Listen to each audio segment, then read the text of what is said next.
সড়ক ও জনপথ অধিদপ্তরের ২০১৭ সালের শেষ দিকে ঠিকাদারি কাজ শুরু করে রায়হান মুস্তাফিজের ন্যাশনাল ডেভেলপমেন্ট ইঞ্জিনিয়ার্স এনডিই। এরপর মাত্র ৬ বছরের ব্যবধানে ৮,৬৫০ কোটি টাকার কাজ বাগিয়ে নেয় প্রতিষ্ঠানটি। পাশাপাশি গণপূর্ত অধিদপ্তর ও নৌপরিবহন মন্ত্রণালয়ের অনেক কাজও পেয়েছে এনডিই। সব মিলিয়ে প্রতিষ্ঠানটি আওয়ামী লীগ সরকারের আমলে গেল ১৫ বছরে প্রায় ২১,০০০ কোটি টাকার কাজ হাতিয়ে নিয়েছে। সংশ্লিষ্টরা বলছেন, বিগত সরকারের আমলে ক্ষমতাসীন দলের প্রভাবশালী এক সদস্যের আত্মীয়তার সুযোগ নিয়ে ঠিকাদারিতে আধিপত্য বিস্তার করতে শুরু করেন এনডিএর মালিক রায়হান মুস্তাফিজ। নামে বেনামে ক্ষমতাশীলদের সঙ্গে যোগসাজশ করে একচ্ছত্র নিয়ন্ত্রণ প্রতিষ্ঠা করেন ঠিকাদারিতে। অভিজ্ঞতা ছাড়াই সরাসরি ক্রয় পদ্ধতিতে হাতিয়ে নেয় একের পর এক মেগা প্রকল্পের কাজ। এর মধ্যে গত আগস্টের গণঅভ্যুত্থানে আওয়ামী লীগ সরকারের পতন হলেও প্রভাবশালীদের ম্যানেজ করে নিজের আধিপত্য ঠিকই ধরে রেখেছেন মুস্তাফিজ। বাগিয়ে নিচ্ছেন একের পর এক কাজ।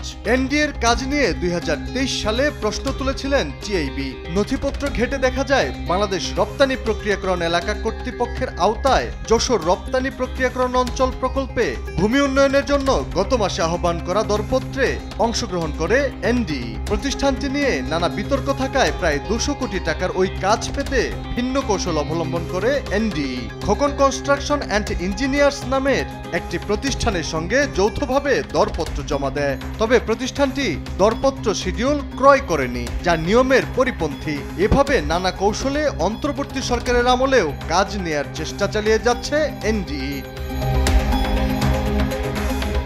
তথ্য বলছে, গণপূর্ত অধিদপ্তরে সিঙ্গেল ওয়ার্ক অর্ডারে কাজ করা শীর্ষ ৫ কোম্পানির মধ্যে এনডিএর অবস্থান ৩-এ। ২০২৩ সালে টিআইবির প্রকাশিত তথ্য অনুযায়ী গণপূর্তের পাওয়া ২৮টি কাজের অর্ধেকই সিঙ্গেল ওয়ার্ক অর্ডারে করেছে প্রতিষ্ঠানটি।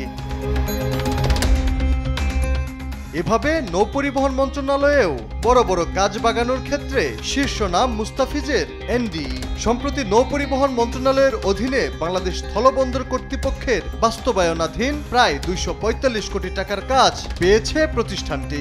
এশীয় উন্নয়ন ব্যাংকের ঋণ সহায়তায় ও স্থলবন্দর কর্তৃপক্ষের নিজস্ব অর্থায়নে এ প্রকল্পের আওতায় সিলেটের তামাবিল স্থলবন্দর ও ব্রাহ্মণবাড়িয়ার আখাউড়া স্থলবন্দরের অবকাঠামো উন্নয়ন করার কথা। তথ্য বলছে, কেবল এই দুটি বন্দরই নয়, স্থলবন্দর কর্তৃপক্ষের নিয়ন্ত্রণাধীন আরও কয়েকটি স্থলবন্দরে অবকাঠামো উন্নয়নে কাজ নেয়ার চেষ্টা করছে বিতর্কিত প্রতিষ্ঠানটি।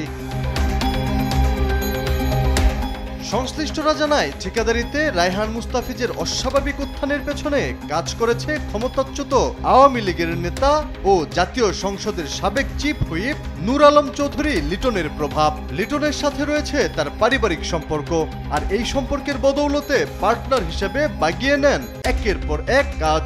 সড়ক ও জনপথ অধিদপ্তরের মাত্র ৬ বছরে ৮,০০০ কোটি টাকারও বেশি কাজ করার রেকর্ড করেন।